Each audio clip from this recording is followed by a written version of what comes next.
Bonjour! Oh God, no. Oh God, yes! I am Jean. I know, you're Jean-Pierre El Francho. What do you have for me this time? Say for yourself.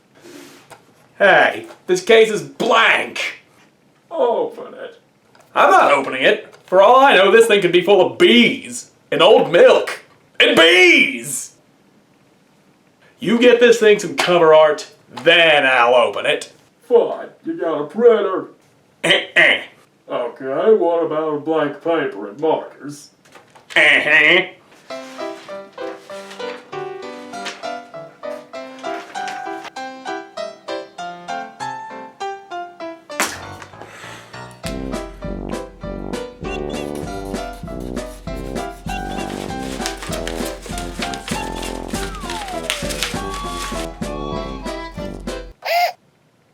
Why is he saying schmerg?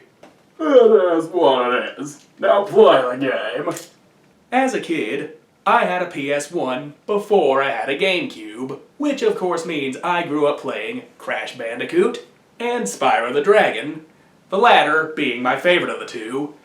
So I was really excited about a new Spyro game on a new console, and I have very fond memories of playing this game with my brother and my friend from down the street. But nostalgia does not make a game good. And there's a reason this game was given to me by him. Hello. Now, let's get down to business.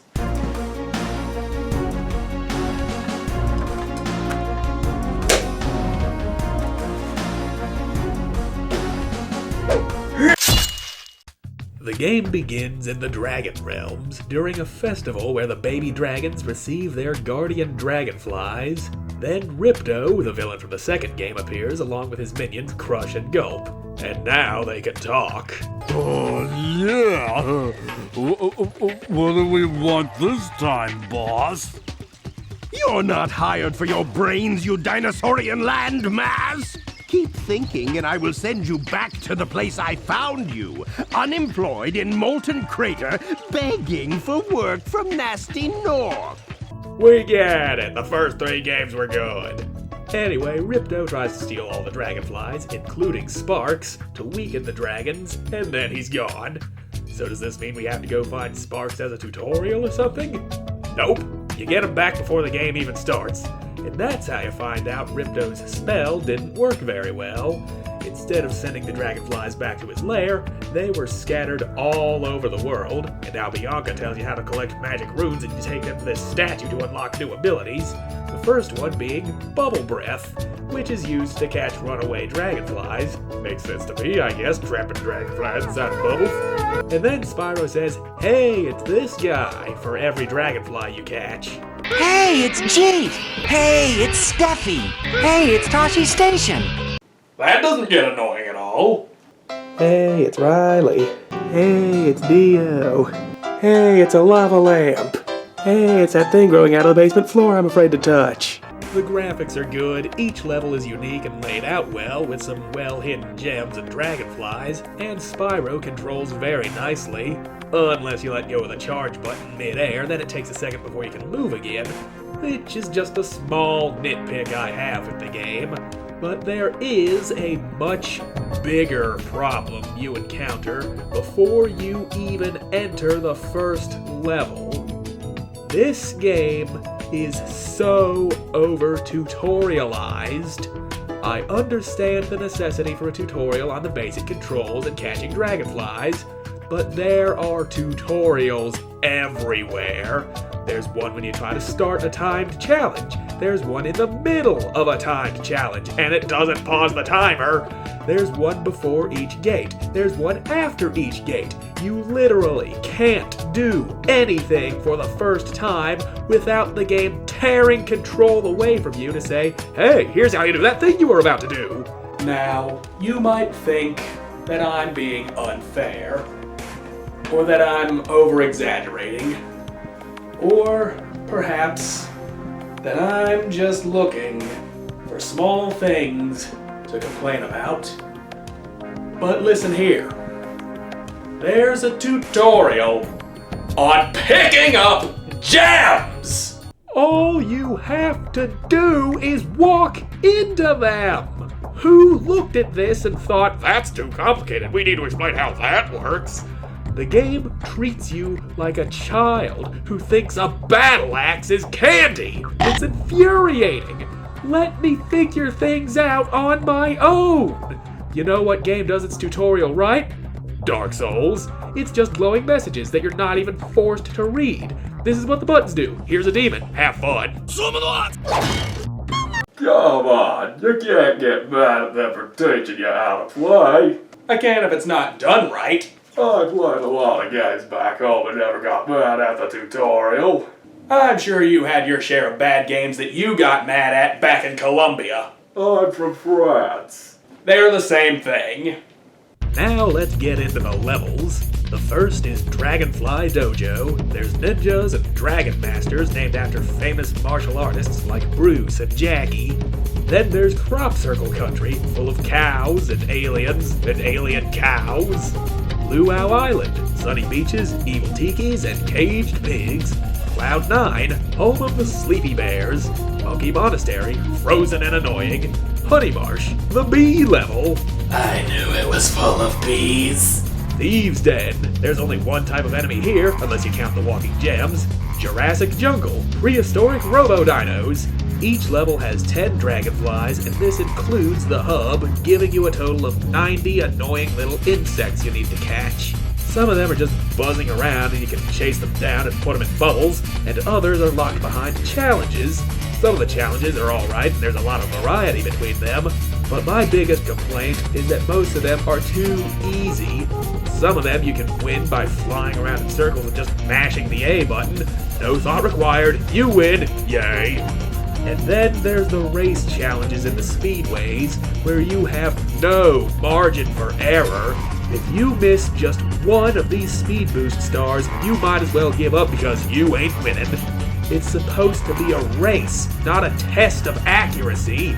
You only really need 70 dragonflies to unlock the portal to the first and final and only boss in the game, which is of course Ripto. All you have to do is chase him around, dodging his flurry of projectiles and hit him with fire.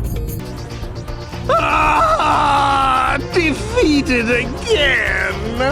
I'll be back, and you'll be sorry. You'll be very, very sorry. The magic of dragons can't last forever, can it?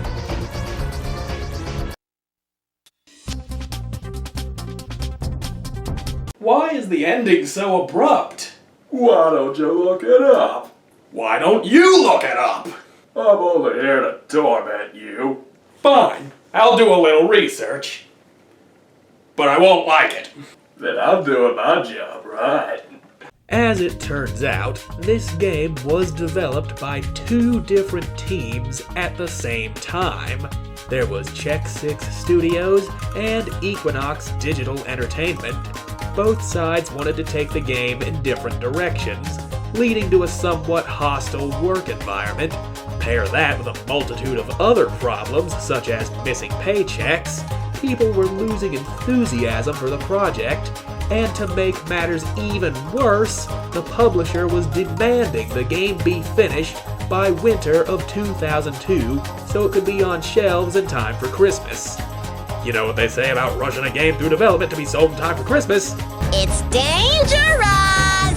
Because you end up with major characters like Bianca and Moneybags only showing up once throughout the entire game, a lackluster elemental breath system that amounts to little more than keys for switches and gates, and the most useless ability I've ever seen in a Spyro game, along with a myriad of bugs and glitches.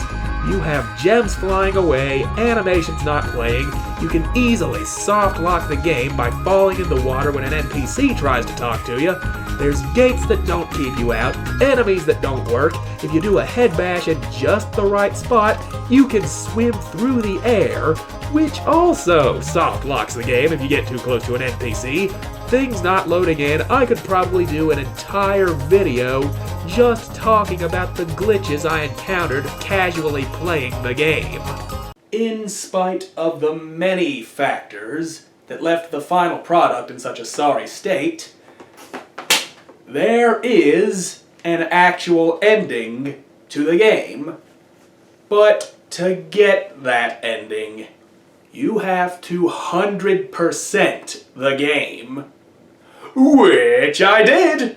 Every single dragonfly, every excruciating gem, sometimes requiring me to search the entire level multiple times only to realize it's right next to the start.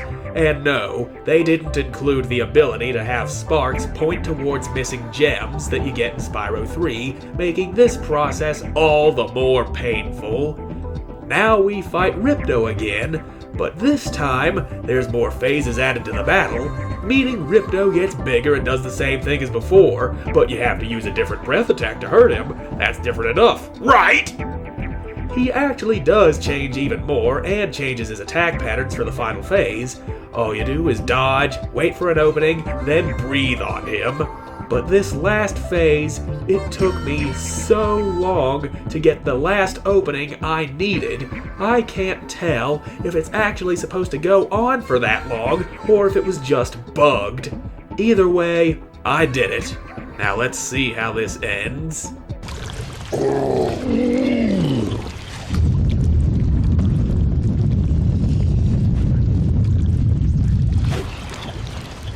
No, not again! My plans were so perfect. Twice I put my faith in this staff, and twice it has failed me! Dragons, dragonflies, I can't win! I can't win! Well, that's what you get for playing with your little sticks. Silly Ripto. Don't you know magic and dinosaurs don't mix? You haven't heard the last of me, you little demon! I'll be back, and you'll be sorry. Every last one of you will be sorry! Yeah, I bet.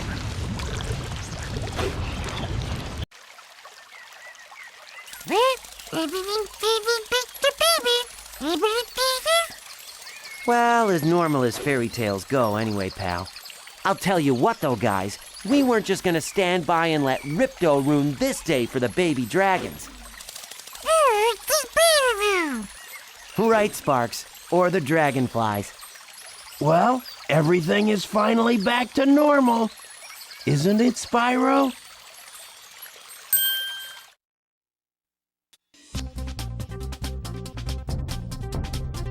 Well, at least I didn't achieve 100% completion on this flaming dumpster explosion for nothing. I'm filled with something. It's not a sense of accomplishment. It's more like shattered hopes, broken dreams, the realization that my childhood is a lie, and rage. Pure, unadulterated rage. And as for you... Me? You see my hand? Yeah. Now look at it. When did you? You were so busy being British you didn't notice me steal it. But I'm French. They're the same thing.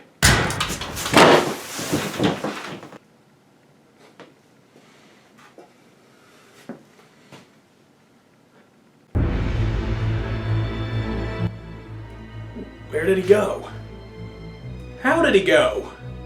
Why did he go?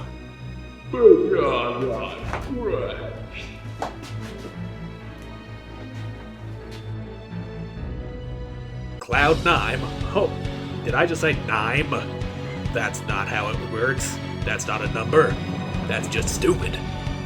The latter of the two being my favorite.